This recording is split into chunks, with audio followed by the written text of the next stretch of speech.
Hello दोस्तों, जैसा कि आपको पता है आरआरबी एनटीपीसी ग्रेजुएशन लेवल की एग्ज़ाम डेट आ चुकी है। 16 मार्च से स्टार्ट है और 27 मार्च तक चलेगी।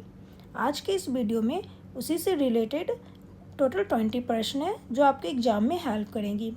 एग्ज़ाम बहुत नज़दीक है और मॉक टेस्ट देना बहुत ज़रूरी है। ठीक है, तो चलते हैं, स्टार्ट करते हैं। पहले प्रश्न पे आते हैं। पहला प्रश्न है, बहमनी राज का संस्थापक कौन था? बहमनी राज का संस्थापक कौन था? तो अलाउद्दीन हसन था बहमनी राज का संस्थापक। ऑप्शन ए करेक्ट हो जाएंगे। आगे बढ़ते हैं। भारत में 11वीं पंचवर्षीय योजना की समावधि क्या थी? भारत में 11वीं पंचवर्षीय योजना की समावधि क्या थी? तो 2007 से 2012 थी। ऑप्शन बी करेक्ट हो जाएंगे। आगे बढ़ते हैं। निम्नलिखित में से किस शास्त्रीय नृत्य शैली का संबंध हिंदुस्तानी शास्त्रीय नृत्य संगीत से है? निम्नलिखित में से किस शास्त्रीय नृत्य शैली का संबंध हिंदुस्तानी शास्त्रीय संगीत से है?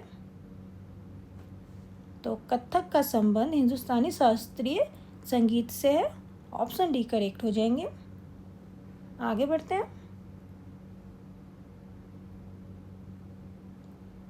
आगा खान कप का संबंध किस खेल से है? आगा खान कप का संबंध किस खेल से है? तो हॉकी से है। ऑप्शन बी करेक्ट हो जाएंगे। आगे बढ़ते हैं। पीली क्रांति किससे संबंधित है? पीली क्रांति किससे संबंधित है? तो याद रखिए तिलहन से संबंधित है पीली क्रांति। ऑप्शन बी करेक्ट हो जाएंगे। आगे बढ़ते हैं।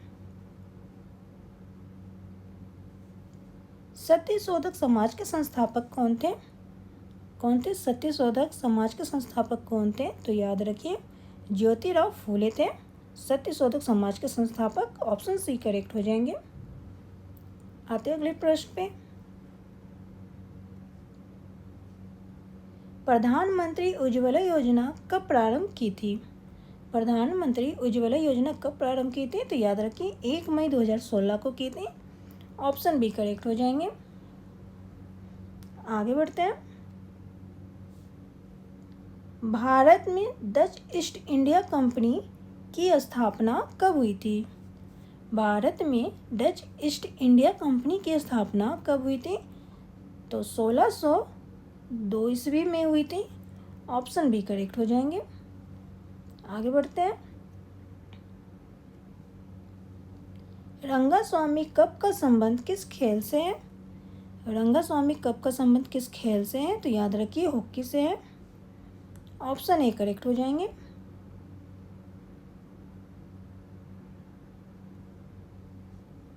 अंतर्राष्ट्रीय शिक्षा दिवस कब मनाया जाता है? अंतर्राष्ट्रीय शिक्षा दिवस कब मनाया जाता है? तो 29 दिसंबर को मनाया जाता है अंतर्राष्ट्रीय शिक्षा दिवस। ऑप्शन ए करेक्ट हो जाएंगे। आगे बढ़ते हैं। विटामिन सी की कमी से कौन सा रोग होता है? विटामिन सी की कमी से कौन सा रोग होता है? तो स्कर्वी होता है विटामिन सी की कमी से। ऑप्शन सी करेक्ट हो जाएंगे। आगे बढ़ते हैं। नेपाल के संसद का क्या नाम है? नेपाल के संसद का क्या नाम है? तो राष्ट्रीय पंचायत नाम है नेपाल के संसद का नाम। ऑप्शन डी करेक्ट हो जाएंगे। आगे बढ़ते हैं। उत्तरी गोलार्ध में सबसे छोटा दिन कब होता है? उत्तरी गोलार्ध में सबसे छोटा दिन कब होता है? तो याद रखिए 22 दिसंबर को होता है सबसे छोटा दिन। ऑप्शन ए करेक्ट हो जाएंगे। आगे बढ़ते हैं। नदी के डेल्टा भाग में किस प्रकार के वन मिलते हैं? नदी के डेल्टा भाग में किस प्रकार के वन मिलते हैं? तो मैंग्रोव वन मिलते हैं। ऑप्शन बी करेक्ट हो जाएंगे। आगे बढ़ते हैं।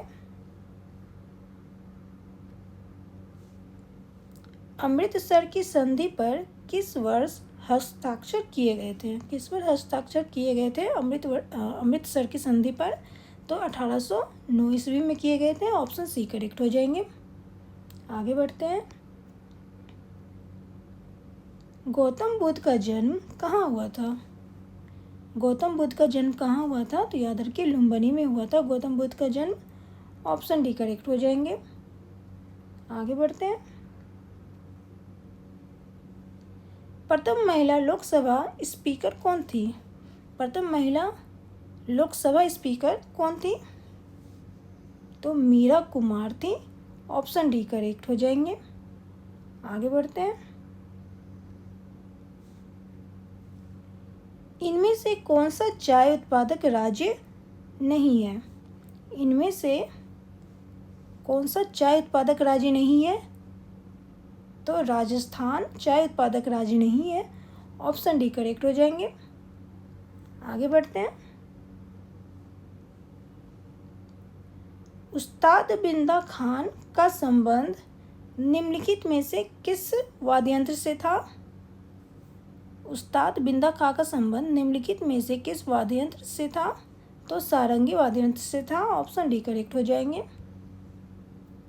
आगे बढ़ते हैं। हम्बनटोटा बंदरगाह किस देश में अवस्थित है? हम्बनटोटा बंदरगाह किस देश में अवस्थित है? तो याद रखिए यह अवस्थित है श्रीलंका में। ऑप्शन सी करेक्ट हो जाएंगे। अभी के लिए इतना ही, फिर मिलते हैं नेक्स्ट वीडियो में नए जीके जीएस के साथ।